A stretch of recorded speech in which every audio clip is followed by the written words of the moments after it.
આજે આપણે કટકી કારેલાનું શાક બનાવીને તૈયાર કરીશું, જેમાં ના તો આપણે કારેલા બાફવાના છે કે ના આપણે પાણીનો બિલકુલ ઉપયોગ કરવાના છીએ.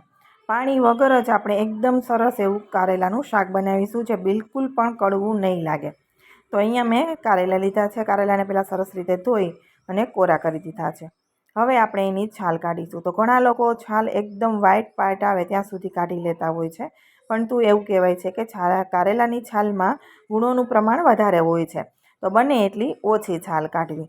પરંતુ આપણે કાઠિયાવાડમાં થોડી વધારે કાઢતા હોય છે, તો આ રીતે મેં થોડી હલકી એવી છાલ માથેથી કાઢી દીધી છે, વધારે પડતી નથી કાઢી એકદમ. હવે છાલ કાઢી લીધી અને ત્યાર પછી આપણે બધા કારેલાને કટકી કરવાની છે. તો કટકીમાં તમને જે રીતે નાના મોટા પસંદ હોય એ રીતે કરી શકાય. 2 ભાગ કરી અને વચ્ચેથી આપણે બીજનો ભાગ છે એ કાઢી નાખીશું. અને ત્યાર પછી જે કટિંગ કરીને ઘણા લોકો એકદમ નાની કટકી પણ કરતા હોય છે અને ઘણા મોટી કરતા હોય છે. તો અહીંયા હું તમને બતાવી દઉં કે એક કારેલું છે એનો અડધો ભાગ હોય એને આ રીતે હું સ્લાઇસમાં કાપી દઉં છું. તો તમારી ચોઈસ પ્રમાણે નાના મોટા કટિંગ તમે કરી શકો છો. તો આ રીતે આપણે બધા જ કારેલાને સમારીને તૈયાર કરી લેવાના છે કટકીમાં. તો કારેલાના શાક પણ મેં આગળ ઘણી રીતે શેર કરેલા છે. એકદમ અલગ અલગ નવી રીતે જ બધા બનાવીને શેર કર્યા છે. આજે પણ સાવ નવી રીતે જ હું તમારી સાથે શેર કરું છું. તો વિડીયો ખાસ જોજો અને મારી ચેનલ ઉપર નવા હો તો સબસ્ક્રાઈબ જરૂરથી કરી દેજો, જેથી રોજ નવા વિડીયોના નોટિફિકેશન તમને મળતા રહેશે. હવે બધા કારેલા અહીંયા સમારાઈ અને તૈયાર થઈ ગયા છે. એને આપણે એક મિક્સિંગ બોલની અંદર પહેલાં લઈ લેવાના છે. પછી એની અંદર આપણે 1 થી 1.5 ચમચી જેટલું સાદું રેગ્યુલર મીઠું નાખવાનું છે અને હલકાથી આ રીતે મિક્સ કરી દઈશું. બધા કારેલાની અંદર મીઠું ચોંટી જાય એ રીતે મિક્સ કરી અને પછી આપણે એને કવર કરી અને 10 મિનિટ રેસ્ટ ઉપર કારેલાને રાખવાના છે, જેથી મીઠું એની ઉપર ચડી જશે અને કારેલા છે એકદમ સોફ્ટ થઈ જશે. તો મિક્સ કરી અને 10 મિનિટ રાખ્યા છે. ત્યાર પછી હવે આપણે કારેલાને ખોલીશું. જો હવે તમે વજન દઈ અને કારેલું દબાવશો ને તો પણ એક પણ ટુકડો તૂટશે નહીં, કેમ કે મીઠું ચડી જાય ને પછી કારેલા એકદમ સોફ્ટ થઈ જાય છે, રબર જેવા.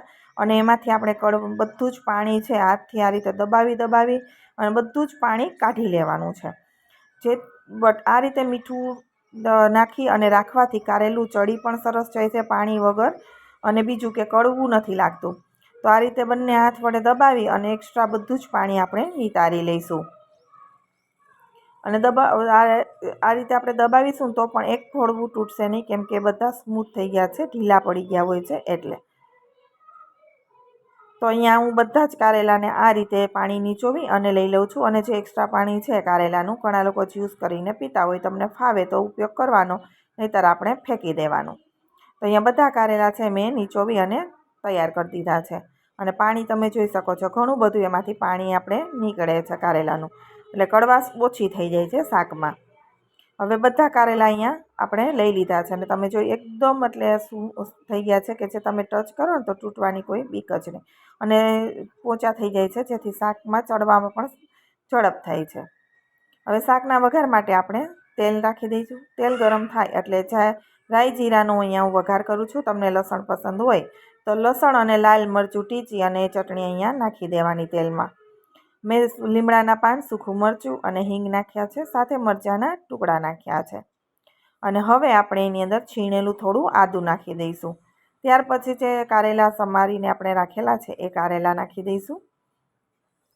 તો વઘાર લસણવાળો કરવો હોય તો તમને મેં કહ્યું એ રીતે તમે લસણની ચટણી નાખી સાતળી અને પછી કારેલા નાખી શકાય. તો અહીંયા કારેલું આપણે નાખી અને અત્યારે મેં ગેસની ફ્લેમ લો ટુ મીડિયમની વચ્ચે રાખેલી છે. કારેલાને પહેલાં આપણે સરસ રીતે ચલાવી દઈશું. હવે આપણે કારેલા છે એમાંથી નીચોવીને પાણી કાઢી લીધું છે, એટલે મીઠું થોડું ઓછું લાગે, એટલે અત્યારે આપણે થોડું મીઠું નાખીશું. આગળ ચેક કરી લેવાનું, તમને જો લાગે જણાય વધુ જરૂર છે તો નાખવાનું. અત્યારે અડધી ચમચી જેટલું થોડું મીઠું આપણે નાખીશું. સાથે આપણે હળદર નાખી દઈશું અને બધી વસ્તુને આપણે સરસ રીતે મિક્સ કરી દઈશું. મિક્સ કરી સરસ મિક્સ થઈ જાય ત્યાર પછી આપણે એને કવર કરી ગેસની ફ્લેમ લો ટુ મીડિયમ વચ્ચે જ રાખીશું, જેથી કારેલા ઝડપથી બળે નહીં અને સરસ એવા કૂક થઈ જાય અંદર સુધી. એટલે ફ્લેમનું પ્રમાણ વધારે પડતું આપણે નહીં રાખીએ. મિક્સ કરી અને હવે આપણે કવર કરી અને 2 થી 3 મિનિટ માટે આપણે એને કૂક થવા દેવાના છે. 3 મિનિટ જેવો સમય રાખીશું. 3 મિનિટ થઈ જાય એટલે આપણે ફરી કવર ખોલી અને મિક્સ કરી દેવાના છે. તો કારેલાનો કલર પહેલાં કરતાં બદલાઈ ગયો છે, એટલે કે આપણા કારેલા છે હવે ચડવા લાગ્યા છે, કૂક થવા લાગ્યા છે. આ રીતે ચમચાથી ચેક કરી લેવાનું. તમને કડક જણાય તો ફરી 3 મિનિટ આપણે કવર કરી અને કૂક કરીશું. પછી ફરી ચેક કરી લેવાનું. તો પાણીનો આપણે બિલકુલ ઉપયોગ કર્યો નથી, જેથી આપણું શાક છે બિલકુલ કડવું નહીં લાગે, એકદમ સરસ એવું બનીને તૈયાર થશે. હવે અહીંયા તમે કારેલા જોશો ને 3 મિનિટ પછી ખોલીને, તો તમને લાગશે કારેલા કૂક થઈ ગયા છે. અને ચમચાથી દબાવીને પણ ચેક કરી લેવાના, કેમ કે કારેલાનો કલર એકદમ બદલાઈ ગયો છે અને સોફ્ટ થઈ ગયા છે. તો આપણે ચમચામાં લઈ ચપ્પુથી પણ ચેક કરી લેવા, આંગળીથી પણ, તમને જે રીતે અનુકૂળ હોય એ રીતે ચેક કરી લેવાનું. કે તમે ચપ્પુ ટચ કરો તો એકદમ કારેલું ફટાફટ ટુકડો થઈ જાય છે. કારેલા બફાઈને રેડી થઈ ગયા છે. હવે આપણે આગળ પ્રોસેસ કરીશું, બીજા મસાલા નાખીશું. ત્યાં સુધી કોઈ મસાલો નાખવાનો નહીં, કારેલું ચડી જાય પછી નાખવાના, જેથી બળે નહીં. નહીં તો તમે ખાલી પાણી વગર કરો તો બળવાની શક્યતા રહે. હવે આપણે એમાં લાલ મરચું, ધાણા જીરું, ખટાશ માટે મેં અહીંયા આમચૂર પાવડર લીધો છે અડધી ચમચી, અને ગળપણ માટે ગોળ. ઘણા લોકો ગોળનો બિલકુલ ઉપયોગ નથી કરતા, તો તમે સ્કીપ પણ કરી શકો છો. ગળપણ નાખવું હોય તો નાખવાનું. હવે શેકેલી સિંગનો 2 ચમચી જેટલો ભૂકો નાખ્યો છે, અને સાથે 1 થી 1.5 ચમચી જેટલો આપણે શેકેલો ચણાનો લોટ કે બેસન લેવાનો. અહીંયા શેકેલા ચણાનો લોટ લીધો છે 1.5 ચમચી જેટલો, જેથી મસાલા એકદમ સરસ થશે અને શાક એકદમ સરસ સૂકું બનીને તૈયાર થશે. તો હવે આપણે બધી વસ્તુ મિક્સ કરી દઈશું. હવે આપણે ઢક્કણ ઢાંકીશું નહીં. ગોળ ઓગળશે એટલે એની મેળે શાકમાં થોડો રસો થઈ જશે, એટલે આપણે પાણી બિલકુલ નાખવાનું નથી. તો અહીંયા આપણે સરસ રીતે મિક્સ કરી અને ખુલ્લું જ આપણે એને કૂક કરવાનું છે, એટલે આપણું શાક છે એકદમ સરસ બનશે. અને જ્યારે તમે આ શાક બનાવશો ને, તમને એવું જ લાગશે કે કડવું નથી. હવે અહીંયા 2 થી 3 મિનિટ જેવો સમય થઈ ગયો છે, અને તેલ તમે જુઓ સાઈડમાં છૂટું થઈ ગયું છે શાકમાંથી. એટલે ગોળ છે, મસાલા છે, બધા શાક સાથે સરસ ચડી જાય. અને ખુલ્લું, આપણે ઢક્કણ ઢાંકવાનું નથી. તો આપણું શાક હવે છે ને અહીંયા સરસ મસાલા સાથે તૈયાર થઈ ગયું છે. તમને મારા શાકની રેસીપી કેવી લાગી એ કોમેન્ટ બોક્સમાં જણાવજો. હવે લાસ્ટમાં મેં અહીંયા ચપટી ગરમ મસાલો અને લીલા ધાણા નાખી દીધા છે. એને પણ આપણે સરસ રીતે મિક્સ કરી દઈએ.